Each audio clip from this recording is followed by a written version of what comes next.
And just let your awareness come in with your breath into your body, deep in. And let any tension, any thoughts just release with your exhale softly. And make space inside for your relaxation, for your being in the now. Moving your awareness into your body, into the soft part of your heart in the center, so that your breath begins to come in and out of your heart, so that you allow yourself to feel the love in the room, the family around you, the people that you don't know that you know.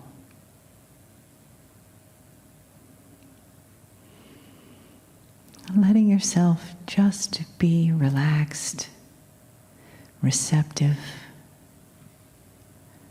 and aware in these few moments of the love and the gifts that are here for you.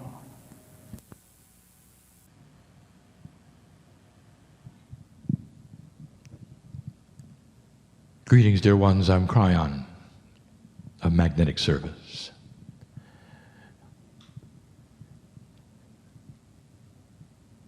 I face a group of beautiful souls today, many of whom have not seen this live.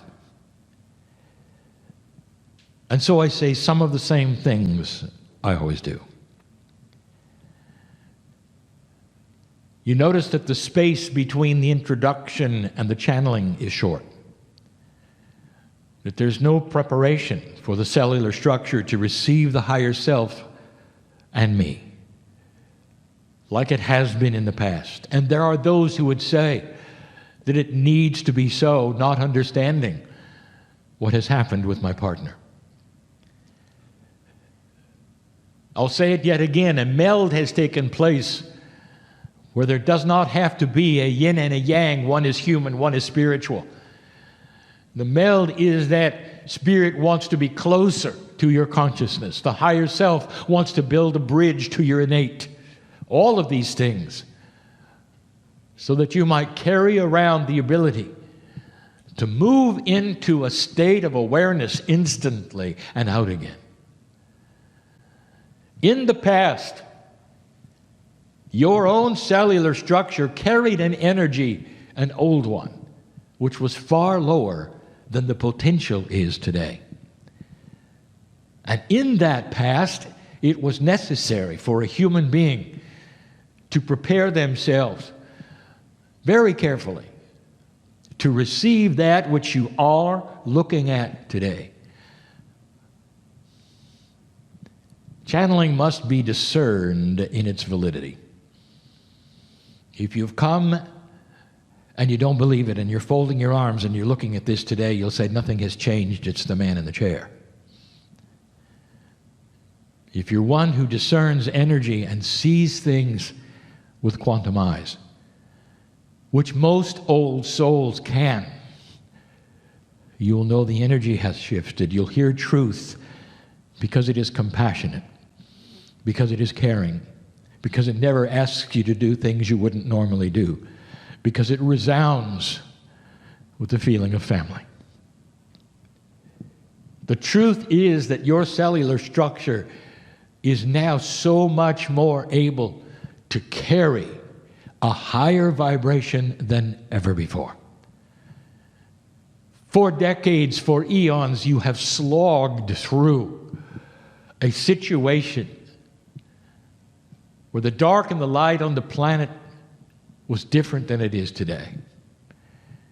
You literally carried expectations of failure because you had been here and done this so many times, and it was so difficult. And part of the new process of the new normal that we teach is changing the expectations. Hence the affirmations. Affirmations today are more important than they were in the old energy because they posture that which is possible instead of expecting that which you think is not. And as your cells hear you talk about the glorious things that your cellular structure knows you can be, it then cooperates. We gave you the chapter and the verse of how this works. We gave you the minutia in the last weeks of how this works. We ask you to examine homeopathy, where you have a tincture of practically nothing, a remedy of parts per million that are too small to be detected by instruments that you put into your body under the tongue and give it a signal, an affirmation of healing. And the body heals. We told you that millions of those on this planet depend on this system far more than your culture does. And they believe it. Dear ones, this is an example exactly of what I'm speaking of.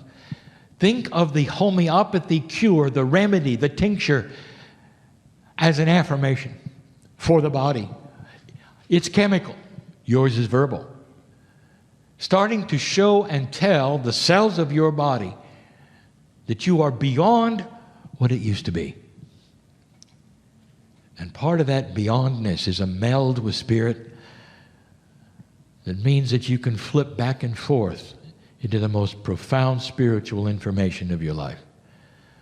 On the spot, your intuition will come to you, so you'll say the right things, know the right things, know which way to turn, which way not to turn, know what's next, know when to be quiet, know when not to make a decision. And it's going to be so intuitive. Dear ones, there's no reason to slog through these things, to wring your hands, to call those and ask them for advice, when you've got the master inside.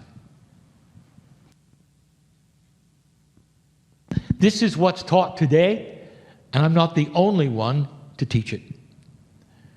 The very indigenous of the planet foretold it.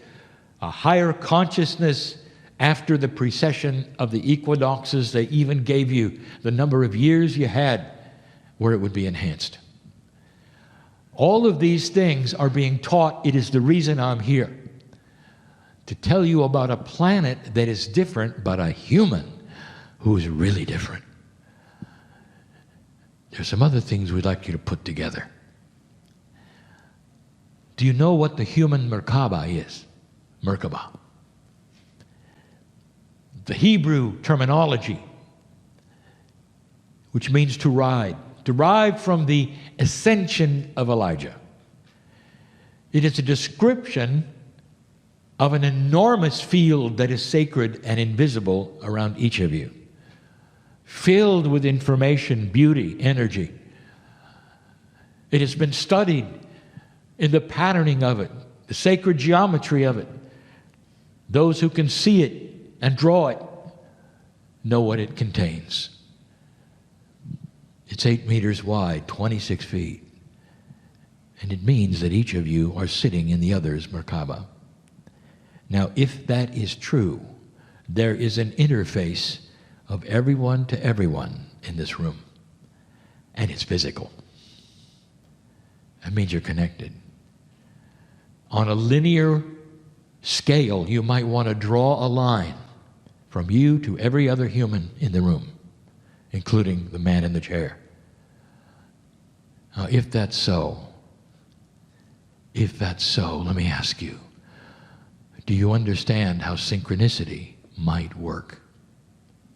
Because everyone here is connected to everyone here. Now, if you believe this, and it's not too much for you, you can start to expand it to the soul level. The higher self of the individual is partly in you and partly on the other side of the veil. The higher part of it is a vibrating higher part.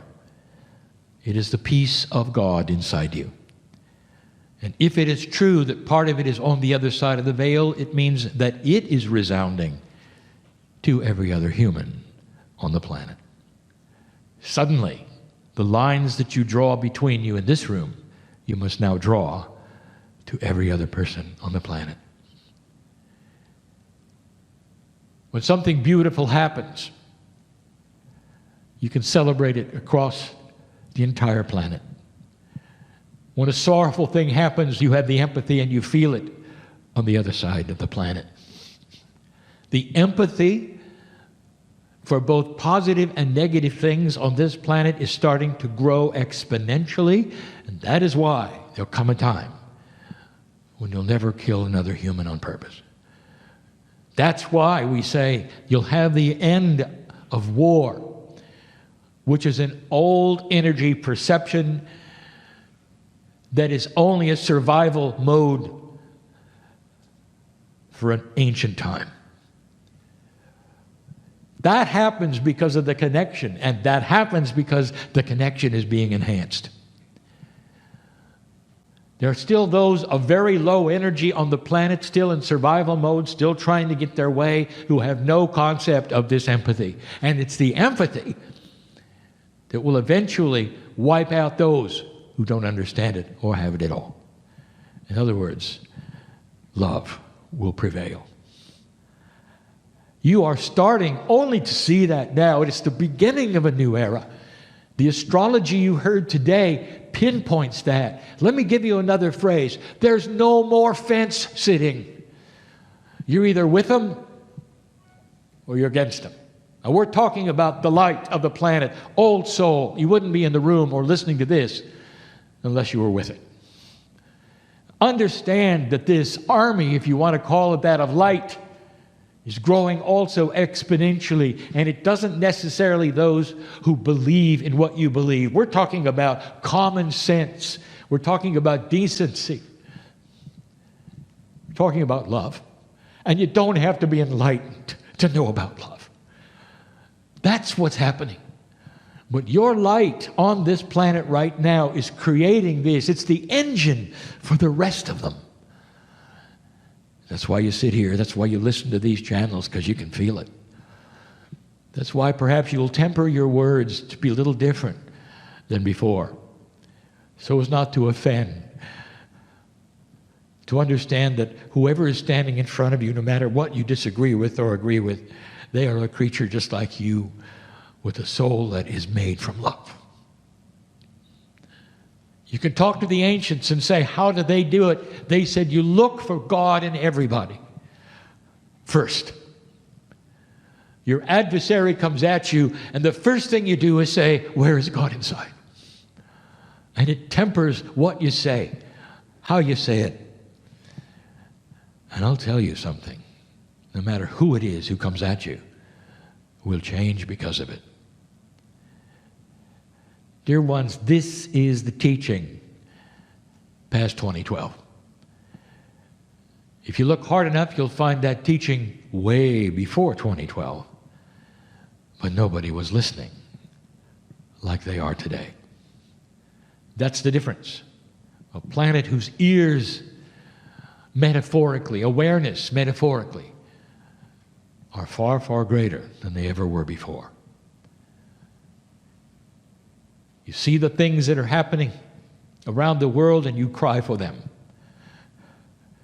You feel for them. At the same time, it increases the compassion of the planet and understands what you don't want in the future ever. It sets resolves. It changes governments. It moves things like it's never moved before. The things that are happening in Turkey right now are literally caused from what happened in Turkey a little while back. People are deciding to get off the fence. They don't want it the way it used to be. They don't want the same old anymore. And the old souls of this planet, in their countenance and in their love, even as you sit there as an observer, you change reality. I'll close with this. The statement that I just made is extremely metaphysical. Even as the observer, you change reality. Now, at your leisure, Go talk to a physicist about that statement and see if there's anything physical that that person will tell you and what they've discovered about the laws of quantum physics. The laws of quantum physics say the observer carries as much energy as the reality of it. Just by observing something, you can change it. Welcome to the way things work, dear human, because they're now approaching mastery where you're really going to have control of it. That's all for now. And so it is.